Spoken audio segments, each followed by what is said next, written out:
আকাশবাণী আগরতলা স্থানীয় সংবাদ পড়ছে ইন্দিরা দেব। এখনকার বিশেষ বিশেষ খবর হলো, মুখ্যমন্ত্রী অধ্যাপক doctor Manik Saha HIV AIDS সম্পর্কে যুব সমাজকে আরও বেশি সচেতন করে তোলার উপর গুরুত্ব আরোপ করেছেন। সংসদের শীতকালীন অধিবেশন আজ থেকে শুরু হয়েছে। প্রধানমন্ত্রী নরেন্দ্র মোদী সংসদের অধিবেশনে বিরোধীদের যথাযথভাবে দায়িত্ব পালন করার আহ্বান জানিয়েছেন।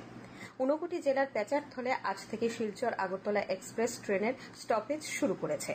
ত্রিপুরা ও দিল্লির মধ্যে কোচবিহার ট্রফি অনূর্ধ্ব 19 বছরের ক্রিকেটের 4 দিনের খেলা আজ থেকে শুরু হয়েছে। এখন খবর বিস্তারিত। মুখ্যমন্ত্রী অধ্যাপক doctor Manik Saha HIV AIDS সম্পর্কে যুব সমাজকে আরও বেশি সচেতন করে তোলার উপর গুরুত্ব আরোপ করেছেন। আজ বিশ্ব এইডস দিবস উপলক্ষে আগরতলার এমবিবি স্টেডিয়ামে ত্রিপুরা এইডস কন্ট্রোল সোসাইটি আয়োজিত রাজ্যভিত্তিক বিশ্ব এইডস দিবসের অনুষ্ঠানে মুখ্যমন্ত্রী বলেন, রাজ্যে অক্টোবর মাস পর্যন্ত এইচআইভি এইডস আক্রান্তের সংখ্যা 6,417 জন। এর মধ্যে মহিলা 1,222 জন, পুরুষ 5,189 জন এবং তৃতীয় লিঙ্গের 6 জন। তিনি বলেন, এইচআইভি এইডস সম্পর্কে ছাত্রছাত্রীদের সচেতন করে তোলার জন্য রাজ্যের কলেজগুলির পাশাপাশি স্কুলগুলিতেও রেড রিবন ক্লাব গঠন করা হচ্ছে। ছাত্রছাত্রীদের ধারাবাহিকভাবে সচেতন করে তোলার জন্য প্রতিদিন ক্লাস শুরুর আগে 5 মিনিট এই বিষয়ে আলোচনা করার জন্য তিনি শিক্ষক শিক্ষিকাদের পরামর্শ দেন। যখন এই উপসর্গগুলো দেখা যায় বাই দিস টাইম এইচআইভি হলেই যে এইডস হবে তার কিন্তু মানে নেই। এইচআইভি হয়েছে কিন্তু অনেক সময় আমরা বুঝি না, পরবর্তী দেরি হয়ে গেলে সেটা কিন্তু এইডসে চলে আসে। কাজেই তখন অ্যান্টিরেট্রোভিরাল থেরাপি দিয়ে আমরা ভাইরাল লোড কমাতে পারি, কিন্তু আরো আগেও যদি করি তাহলে আরো অনেক সুবিধা হয়। এই যে বিষয়গুলো নিয়ে আলোচনা করা, যে সাবস্টিটিউট থেরাপির যে সিস্টেম এখন হয়ে গেছে সেই বিষয়ে মানুষকে বলা। অনুষ্ঠানে বক্তব্য রাখেন স্বাস্থ্য সচিব কিরণ গিত্তে, এমবিবি বিশ্ববিদ্যালয়ের উপাচার্য ডক্টর বিভাস দেব। এই অনুষ্ঠানে মুখ্যমন্ত্রী ভার্চুয়ালভাবে গোমতী, ধলাই ও উত্তর জেলার ডে কেয়ার ক্যান্সার সেন্টারের উদ্বোধন করেন। তাছাড়া আগরতলা অটল বিহারী বাজপেয়ী আঞ্চলিক ক্যান্সার হাসপাতালে ভাইরাল লোড টেস্টিং এবং স্টেট আয়ুর্বেদিক হাসপাতালে FICT সেন্টার সহ 26টি ও SC সেন্টারের উদ্বোধন করেন। জেলা আইনসেবা কর্তৃপক্ষের উদ্যোগে রাজ্যের সব জেলায় বিশ্ব এইডস দিবসে সচেতনতামূলক কর্মসূচি পালন করা হয়। পশ্চিম জেলা আইনসেবা কর্তৃপক্ষের উদ্যোগে মান্দায়ের বুড়াখা স্বাস্থ্যকেন্দ্রে সচেতনতা কর্মসূচির আয়োজন করা হয়। আসাম রাইফেলসের উদ্যোগে আগরতলা আয়োজিত সচেতনতামূলক কর্মসূচিতে আলোচনা করেন এইডস কন্ট্রোল সোসাইটির পক্ষে ভারতী চক্রবর্তী ও আসাম রাইফেলসের চিকিৎসকগণ। বিশ্ব এইডস দিবস উপলক্ষে ধর্মনগর জেলা হাসপাতাল প্রাঙ্গণ থেকে এইডস সচেতনতামূলক এক বর্ণাঢ্য র্যালি বের করা হয়।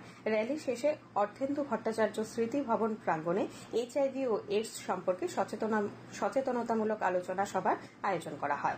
অনুষ্ঠানে ছাত্রছাত্রীরা এইডস সচেতনতা বিষয়ে একটি নাটক মঞ্চস্থ করে।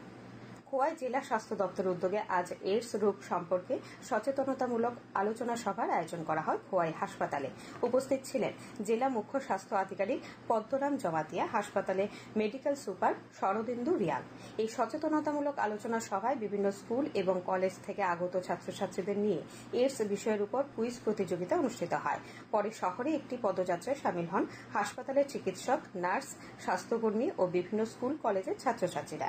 এদিকে ধলাই জেলা কমলপুর মহকুমা স্বাস্থ্য দপ্তরের উদ্যোগেও কমলপুর শহরে এক সচেতনতামূলক র্যালির আয়োজন করা হয়। SDM ও ডাক্তার শুভাশিস দে এইচআইভি এইডস রোগ ও প্রতিরোধ বিষয়ে আলোচনা করেন। সাব্রুমের মাইকেল মধুসূদন দত্ত কলেজে আজ বিশ্ব এইডস দিবস উদযাপন করা হয়। কলেজের NSS ইউনিট ও বিলোনিয়ার ORS সংস্থা আয়োজিত অনুষ্ঠানে উপস্থিত ছিলেন কলেজ অধ্যক্ষ doctor Anupam Guha, college NSS program officer doctor Arup Patari, Sabroom মহকুমা হাসপাতালের medical officer doctor Soumik Hazra প্রমুখ। সংসদের শীতকালীন অধিবেশন আজ থেকে শুরু হয়েছে। আজ অধিবেশনের শুরুতেই লোকসভার অধ্যক্ষ ওম বিড়লা সংসদের প্রাক্তন প্রয়াত চলচ্চিত্র অভিনেতা ধর্মেন্দ্র, অবসরপ্রাপ্ত কর্নেল সোনারাম চৌধুরী, অধ্যাপক বিজয় মালহোত্রা ও রবি নায়েকের স্মৃতিচারণ করেন। মহিলা বিশ্বকাপ ক্রিকেটে জয়ী ভারতীয় দলের খেলোয়াড়দের, T20 দৃষ্টিহীন বিশ্বকাপ মহিলা ক্রিকেটে জয়ী ভারতীয় দলের মহিলাদের অভিনন্দন জানানো হয়। এরপর ভোটার তালিকার বিশেষ নিবিড় সংশোধন SIR নিয়ে আলোচনার দাবি জানাতে থাকেন বিরোধী দলের সাংসদরা। একসময়ে তারা ওয়েলে নেমে অধ্যক্ষের সামনে বিক্ষোভ দেখাতে শুরু করেন। এ অবস্থায় অধ্যক্ষ প্রথমে বেলা 12টা পর্যন্ত এবং পরে দুপুর 2টো পর্যন্ত ও পরে আজ সারাদিনের মতো অধিবেশন মুলতবি ঘোষণা করেন। অধিবেশন বসবে আগামীকাল সকাল 11টায়। প্রধানমন্ত্রী নরেন্দ্র মোদী বলেছেন, শীতকালীন অধিবেশন শুধু আনুষ্ঠানিকতা নয়, এটি দেশের উন্নয়নের গতি বাড়ায়। তিনি জানান, ভারতের অর্থনীতি নতুন উচ্চতায় পৌঁছেছে এবং উন্নত দেশের পথে এগিয়ে যাওয়ার আত্মবিশ্বাস আরও দৃঢ় হয়েছে। মোদী আহ্বান জানান যেন অধিবেশন নেতিবাচকতা বা অহংকারের অঙ্গন না হয়। পাশাপাশি তিনি দেশ গঠনে ইতিবাচক মানসিকতার গুরুত্ব তুলে ধরে তরুণ সাংসদদের বেশি সুযোগ দেওয়ার কথা বলেন। আজ নতুন দিল্লিতে শীতকালীন অধিবেশন শুরুর আগে সংসদ প্রাঙ্গণে সাংবাদিকদের এই কথাগুলি বলেন প্রধানমন্ত্রী।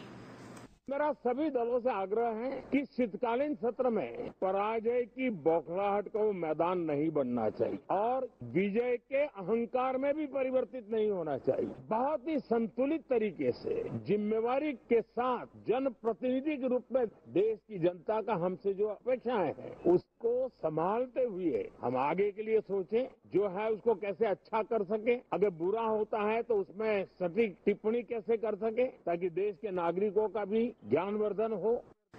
দেশের শ্রম ব্যবস্থায় বড় পরিবর্তনে কার্যকর হল নয়া শ্রম কোড।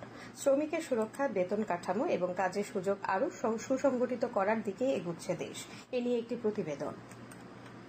দেশ জুড়ে কার্যকর হয়েছে নয়া শ্রম কোড, যার লক্ষ্য শ্রমিকদের সুরক্ষা ও সুবিধা আরও শক্তিশালী করা। 29টি পুরনো আইন মিলিয়ে গঠিত এই 4টি কোডে ন্যূনতম বেতনের জন্য ফ্লোর ওয়েজ চালু হওয়ায় দেশে বেতন কাঠামো আরও স্বচ্ছ এবং একরূপ হবে। বেসিক বেতন বাড়ায়, পিএফ, গ্র্যাচুইটি ও ভবিষ্যৎ সঞ্চয় আরও নিরাপদ হচ্ছে। গিগ ও প্ল্যাটফর্ম কর্মীরাও প্রথমবার সামাজিক সুরক্ষার আওতায় আসছেন। এ নিয়ে অধ্যাপক পরেশ দেবনাথ বললেন, কর্মস্থলের নিরাপত্তা ও নারীদের কাজের সুযোগেও ইতিবাচক পরিবর্তন আনায় আগামী দিনে শ্রম বাজারকে আরও শক্ত ভিত্তি দেবে। 2025 সালের 21 নভেম্বর থেকে ভারতে 4টি নতুন লেবার কোড কার্যকর হয়েছে। কারণ পুরনো আইনগুলির জটিলতা অনেক বেশি ছিল। নতুন কোডগুলি একত্রে আনা হয়েছে, যা প্রশাসনিক বোঝা কমাতে পারে। সর্বনিম্ন বেতন আইনগতভাবে নির্ধারিত হওয়ায় শ্রমিকদের বেতন নিরাপদ করার সম্ভাবনা বৃদ্ধি পায়। মহিলাদের রাতে কাজ করার সুযোগ, সমান বেতন ইত্যাদি পরিবর্তন লিঙ্গ সমতার দিকে এগিয়ে যেতে পারে। নয়া শ্রম কোড শ্রমিকদের সামাজিক সুরক্ষা ও ভবিষ্যৎ নিরাপত্তা অনেকটাই বাড়াবে। এটি দেশের শ্রম ব্যবস্থাকে আরও আধুনিক এবং কর্মমুখী করে তুলবে। রাহুল লোধের প্রতিবেদন, সংবাদকক্ষ থেকে সুমন ভট্টাচার্য, আকাশবাণী, আগরতলা। এই খবর উত্তর পূর্ব সীমান্ত রেলওয়ে আজ থেকে ঊনকোটি জেলার পেচারথল রেল স্টেশনে শিলচর আগরতলা এক্সপ্রেস ট্রেনের স্টপেজ তথা যাত্রা বিরতি শুরু করেছে। আজ থেকে প্রতিদিন 2 মিনিট করে পেচারথল রেল স্টেশনে দূরপাল্লার এই ট্রেনটি থামবে। এই উপলক্ষে আজ পেচারথল রেল স্টেশন চত্বরে আয়োজিত অনুষ্ঠানে উপস্থিত ছিলেন কারামন্ত্রী শান্তনা চাকমা। আমাদের ঊনকোটি জেলার সংবাদদাতা অনুপম ভট্টাচার্য জানিয়েছেন, পেচারথল রেল স্টেশনে শিলচর আগরতলা এক্সপ্রেস ট্রেনের যাত্রা বিরতির ফলে স্থানীয় জনগণের মধ্যে আজ ব্যাপক উচ্ছ্বাস পরিলক্ষিত হয়। এর ফলে ঊনকোটি জেলার পেচারথল ব্লকের পাশাপাশি উত্তর ত্রিপুরা জেলার লালছড়ি, দশদা এবং জম্পুই হিল ব্লক এলাকার যাত্রীরাও বিশেষ উপকৃত হবেন।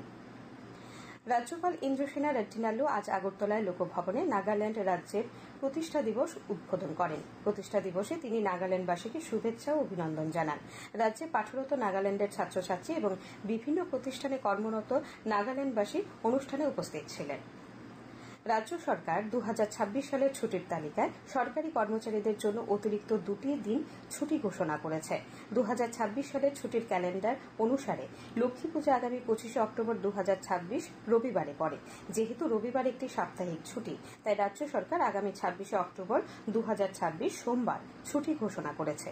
দীপাবলি উৎসব আগামী 8 নভেম্বর 2026 রবিবার। সে পরিপ্রেক্ষিতে রাজ্য সরকার আগামী 9 নভেম্বর 2026 সোমবার সরকারি ছুটি ঘোষণা করেছে।